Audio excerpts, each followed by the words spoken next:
because I know a lot of fans wanted her to be on the team. Somebody say, me too, Wayne. I agree with the choices, but good luck to them. They should have shipped these guys for anywhere who would bite. Cut Caitlyn so she can move on to play with the team that can play Caitlyn's game. Stuck is the right word. Amber Cox and her are buddies. Yeah. Stephanie White is running mental gymnastics on the young players who mind. The Indiana Fever have finalized a significant roster decision ahead of the regular season, and it has drawn considerable attention from the fan base. The team announced the release of 3 players, Megan McConnell, Kayana Traylor, and Jessica Timmings, bringing the standard roster down to 12 players. Justine Piscott has been officially signed to one of the 2 available developmental contract spots, confirming her place on the team heading into the new season. A second developmental position remains open, and the expectation is that one of the 3 recently waived players will eventually fill it. All 3 released guards were primarily used in the second halves of preseason contests, operating on training camp contracts with limited opportunities to establish themselves in the rotation. Mental gymnastics on the young players who minds are manipulated. Yeah, man, Caitlin Clark likes Stephanie White for whatever reason. They just posted some the other day with Stephanie and Caitlin playing around. I don't like Stephanie, me personally. I don't think she has what it takes to go all the way. I said this morning in a video. I don't want a coach that half finished. I want a coach that could finish the job. Because Stephanie, she can't. Under league rules, each player enters the waiver wire for a 24-hour window during which any other team in the league may claim their contract. Once that period concludes without a claim, they become unrestricted free agents. Piscott's inclusion on the roster was a priority for a segment of the fanbase that had been tracking her performances during training camp and preseason. Her signing was viewed positively by those who felt she had done enough during her limited appearances to earn a spot. The decision ultimately came down to a choice between Piscott and McConnell, and the organization moved in Piscott's direction. Keep getting close, but she cannot get over the hump. I want a coach that can get over the hump. Because look at the last couple years. Look at when she was in Connecticut. Look at all the coaching opportunities she had being a head coach. Not an assistant coach. I'm talking about a head coach. She cannot get over the hump, and it's starting to become an issue. So glad Justine is on the team. Me too. Justine is on the team. Despite not receiving extended playing time, the efficiency she showed when on the floor stood out, making her departure a debatable call. The broader conversation surrounding these roster moves connects to ongoing questions about the team's offensive structure. Comments made recently by Sophie Cunningham indicated that Indiana's plays are being designed around getting Kelsey Mitchell to her preferred left side. That revelation has renewed debate about whether the system is being built to maximize Caitlin Clark's value as a floor general and decision maker. The concern among some analysts is that centering the offensive scheme around another player's finishing rather than Clark's facilitation repeats a pattern that kept the team just short of a championship run in prior seasons. Me too. Justine is on the team, y'all. Look, round of applause for Justine. And I really like her too. So Justine Piscott has made the team. Let's finish reading what Chloe stated. She said Indiana will likely sign one of the 3 way to a developmental spot after they clear waivers. Now, the next question will be, this is the next question. Who would be the next player they sign out of the 3? The Fever finished last season's playoffs without Clark for much of the postseason, as well as 4 other injured contributors, and still managed to advance further than many anticipated. With a healthier and deeper roster now in place, expectations have risen. However, the question of whether the coaching staff can translate roster talent into a deep postseason run, specifically past the semifinal stage, remains the central point of scrutiny as opening night approaches. The front office still holds 1 developmental roster spot, and attention will turn next to which of the 3 waived players might be brought back into the organization in that capacity. After reviewing the WNBA GM survey results in full, one thing becomes clear. According to the league's own general managers, the Indiana Fever are essentially a non-factor. They signed out of the 3 that was waived. So those of you guys who just now joining us, make sure you are still subscribed to the channel. Make sure you like the live. Please, it costs you nothing to like the live. Now, those of you guys who's just now joining us, these were the 3 players who has been waived. Megan McConnell has been waived. Jessica Timmings has been waived. And Kayana Traylor has been waived. Now, the next process for these 3 young... Not a contender. Not a team with the best player at any position. Not even second best at any position. No top 3 coach. No elite fan base. Young ladies is to see who is going to be signed to a developmental contract. Shout out to Justine. Everybody saying congrats to Justine. Yes, Justine Prescott has made the team. And we all should be happy.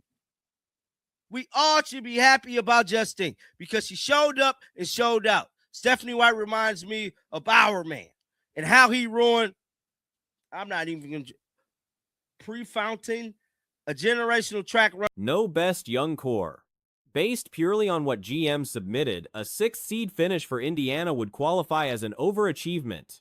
Meanwhile, the Las Vegas Aces were handed the best point guard, the best shooting guard, the best small forward, the best power forward, and the best center, along with the second best head coach, the most impactful acquisition in Kenny Carter, and the top 6th player.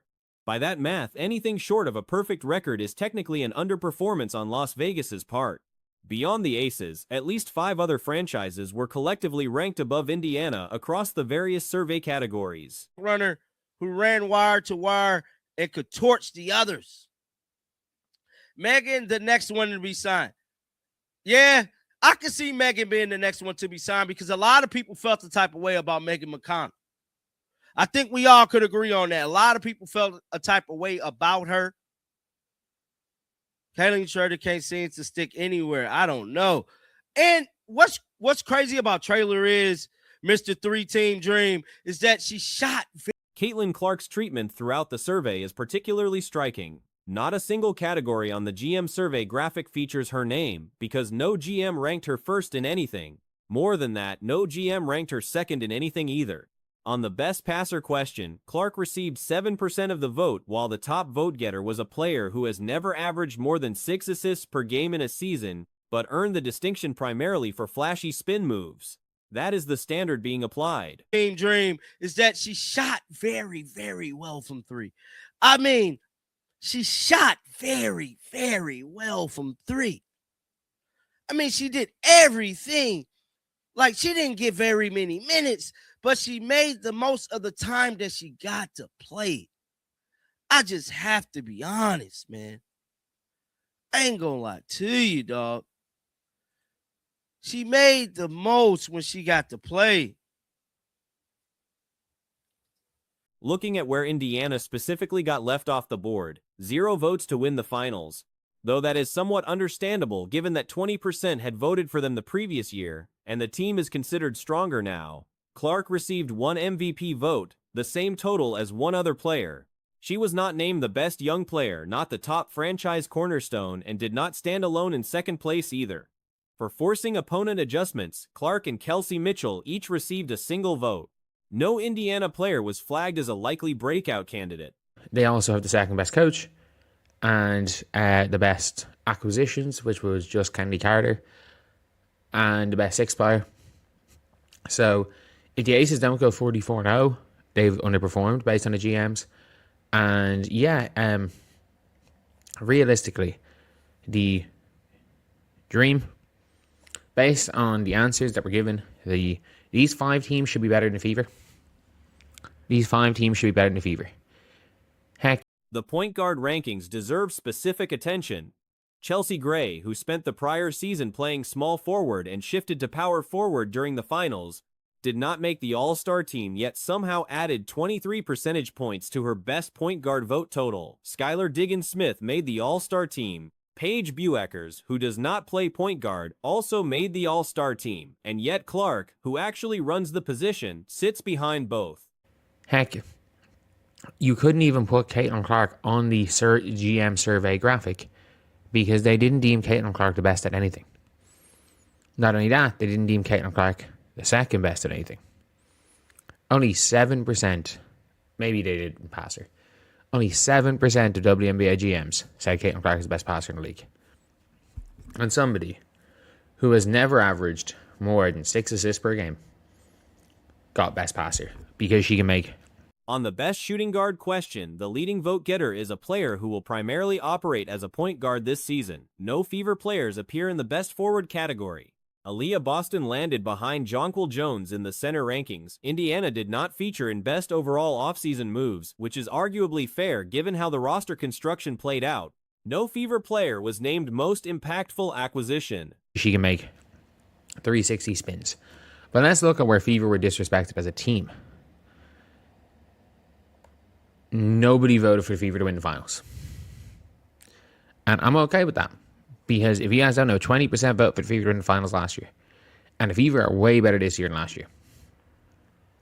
At least Caitlin got 1 vote to win MVP. But so did Alicia Gray. Caitlin Clark is not the best young player. Is not the player. One player received a single vote in the underrated acquisition category. No Indiana player showed up for most surprising move, most improved team, or rookie of the year.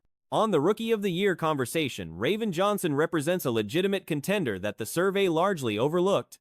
In a redraft scenario, there is a credible argument for selecting Johnson ahead of some of the names receiving more attention. She is being undervalued. Is not the player to start a franchise with. Heck, she is not even out on her own in second. And this is the less disrespectful than saying Caitlin Clark is worse than a player who averages like 10 points and 5 assists a game. But so be it. In terms of making adjustments, Caitlin and Kelsey Mitchell got 1 vote each. Most likely for breakout season, nobody from Indiana. Caitlin Clark, sorry, the second best point guard in the league. Somehow, after a season where Chelsea... The best defensive team results include at least 1 vote for Indiana, a result that drew genuine confusion given the personnel on the roster. Caitlin Clark, Kelsey Mitchell, and Mo Billings are not names typically associated with lockdown defense. The Fever will likely be a functional defensive unit, possibly better than Dallas, but nowhere near the top of that category. What makes the vote stranger is that the same GM who ticked Indiana as best defensive team did not vote for any individual Fever player as a top defender. Those two positions are difficult to reconcile. After a season where Chelsea Gray played small forward and in the finals played mostly power forward, gained 23% extra vote, despite the fact that she did not make the All-Star team. Yes, Skylar Diggins made the All-Star team. Paige Becker is not a point guard, but still made the All-Star team. Veronica Burton is a better player than Chelsea Gray. Like, it's that annoying.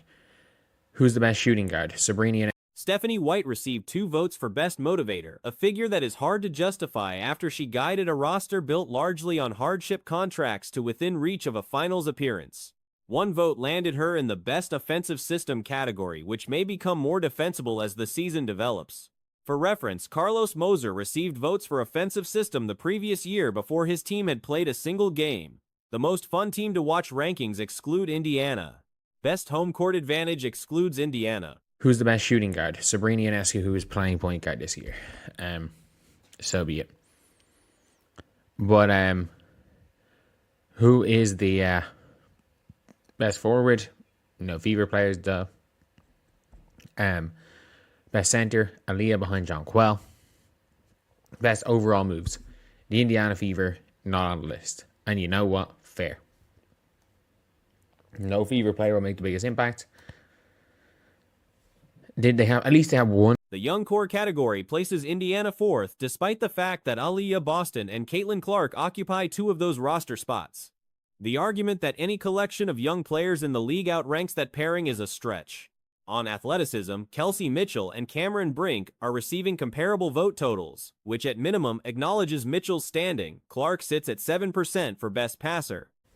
Did they have, at least they have 1 player got 1 vote in underrated player acquisition.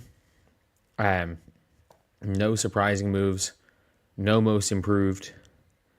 In fairness, the Indiana Fever went from 6th seed to 6th seed, so it's probably best not to win that one. Nobody for Rookie of the Year.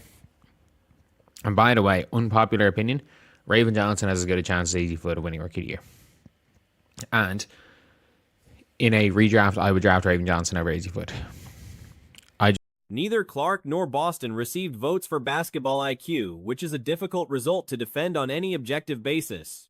The Game on the Line category handed votes to Paige Buchers, representing a franchise that lost every close game they played last season. The one tight win Dallas managed had nothing to do with a late-game shot from either Buchers or anyone near her on the court. The Commissioner's Cup projection gave Indiana 1 vote despite the franchise winning it the prior year. Over Easyfoot. I just would. I don't think Easyfoot's that good. With rookie best player in 5 years, Awafam, probably the case. Who was the biggest steal? Nell Angloma, who we haven't seen yet. Tania Latz in the second round. No Raven Johnson. No Raven Johnson here. Dominique Malonga winning at number 2 last year was wild. But no Raven Johnson in the biggest steal.